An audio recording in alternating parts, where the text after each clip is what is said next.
इस वक्त हमारे साथ मौजूद हैं जन स्वराज पार्टी के सर्वेसर्वा प्रशांत किशोर। प्रशांत जी, आप बिहार के राजनीति में लगातार सक्रिय हैं, लगातार लोगों के बीच में भी जा रहे हैं।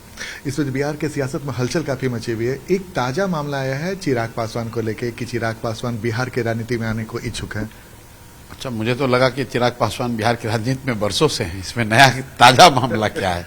चिराग जी तो बहुत बरसों से बिहार की राजनीति में सक्रिय हैं, सांसद हैं, मंत्री हैं, एनडीए का हिस्सा हैं। तो बिहार की राजनीति में आने का मतलब क्या है? क्या केंद्रीय पद छोड़कर वापस आ रहे हैं या नहीं? उनकी इच्छा है कि भाई बहुत दिन हम केंद्र में राजनीति कर लिए, हम मेरी इच्छा है कि बिहार में आकर हम राजनीति करें। बिल्कुल करना चाहिए। मुझे तो ऐसा लगता है चिराग पासवान जैसे लोगों को बिहार में आकर राजनीति करनी चाहिए। केंद्र में मंत्री का पद का लोभ छोड़ देना चाहिए। और उन्होंने तो कुछ शुरुआत भी करी थी, लेकिन अगर वो वापस आते हैं तो ये बेहतर बिहार के लिए अच्छा होगा।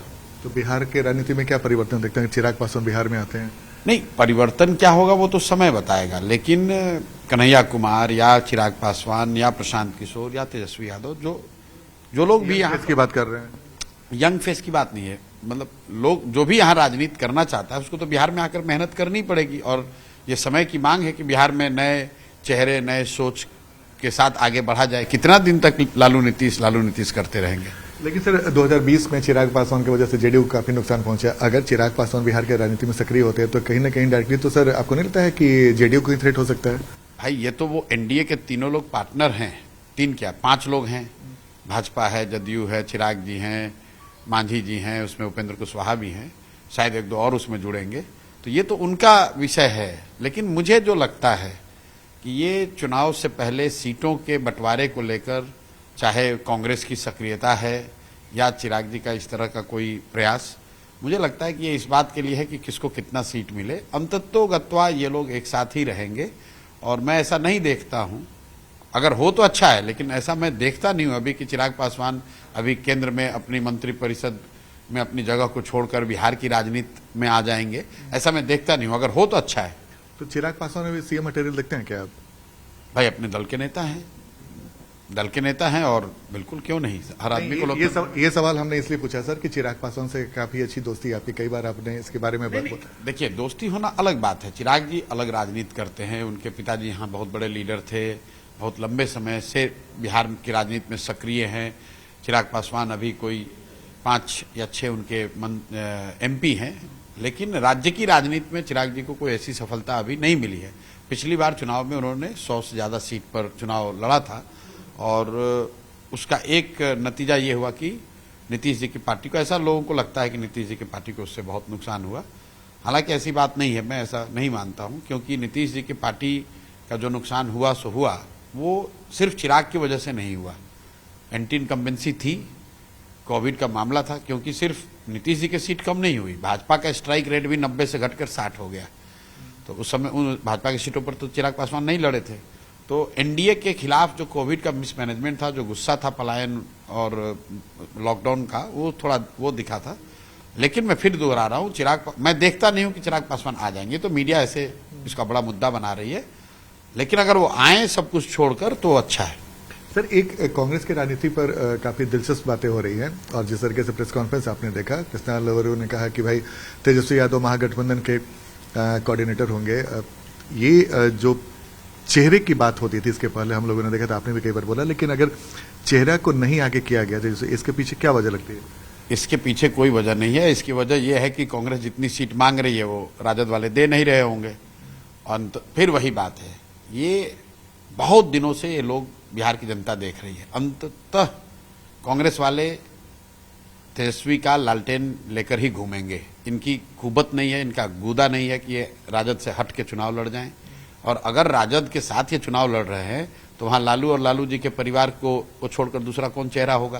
तो क्यों आप लोग भी समय जाया करते हैं? इसी तरीके से ये जो भाजपा वाले लोग हैं, ये भाजपा वाले नीतीश के साथ ही रहना है। नीतीश जी चेहरा है, कहां उनको हटाकर किसी को बना सकते हैं?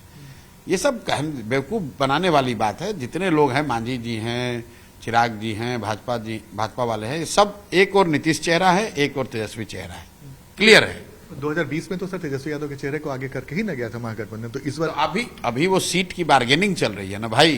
अभी तेजस्वी यादव ने सीट वो नहीं दिया होगा जो कांग्रेस वाले चाहते हैं, लेकिन कांग्रेस का ये आपको क्या लगता है, जो इसको थोड़ी बहुत भी राजनीतिक समझ है, कांग्रेस का बिहार में इतना दम है कि वो राजद को कह देगा कि कौन चेहरा बनेगा कौन नहीं बनेगा? भाई लालू जी जो तय करते हैं वो होता है बिहार कांग्रेस में। कोई आ जाए, कोई कांग्रेस का प्रभारी बन जाए, जो भी अभी कांग्रेस के अध्यक्ष बन जाए, आप इतने लंबे समय से बिहार में रिपोर्टिंग कर रहे हैं, क्या कांग्रेस की इतनी ताकत है कि वो लालू जी के कहे के बगैर या लालू जी के मन के बगैर कोई निर्णय ले ले बिहार में? ऐसा हो ही नहीं सकता है। तो बेकार हम लोग उस पर क्यों समय जाया करें? सर एक इम्पोर्टेंट है ये सवाल जो आपने कहा कि बिहार में जो मुस्लिम वोटर का झुकाव आपको किधर दिखता है?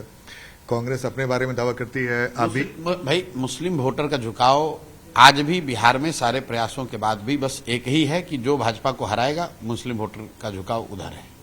लेकिन ये बात भी तय है कि मुस्लिम वोटर यहाँ लगातार 30-35 साल से राजद को वोट दे देकर थक गया है, ठगा हुआ महसूस करता है, क्योंकि राजद ने उसको भागीदारी दी, ना राजद वाले उनके विकास के लिए कुछ करते हैं, न ही जब मुसलमानों पर संकट आता है, चाहे वो सीए एनआरसी का मामला हो या अभी वक्फ का मामला हो, बयानबाजी को छोड़कर राजद वाले करते कुछ नहीं है, सिर्फ मुसलमानों को भाजपा का डर दिखाकर वोट लेते आए हैं। तो एक बहुत बड़ा वर्ग मुसलमानों में भी धीरे धीरे अब ऊब सा गया है, यार कितने दिन लालटेन में किरासन तेल बनकर जलते रहेंगे।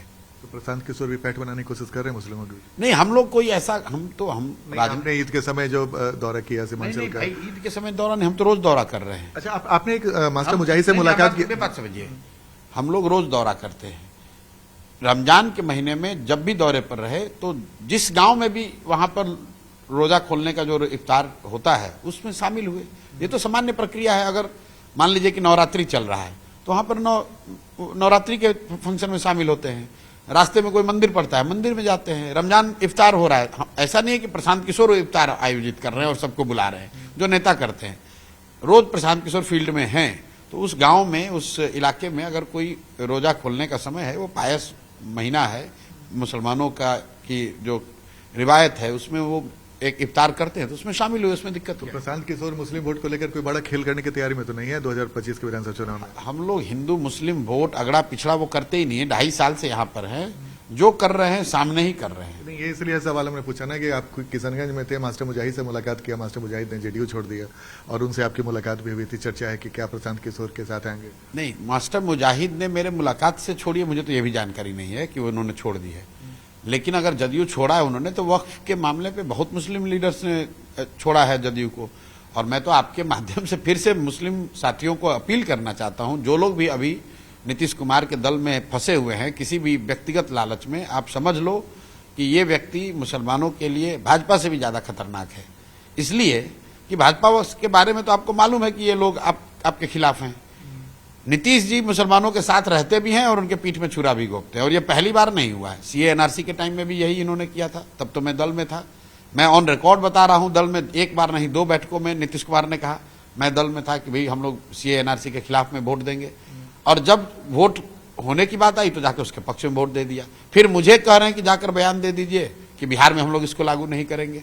वही हाल इस बार भी वक्त पे किया।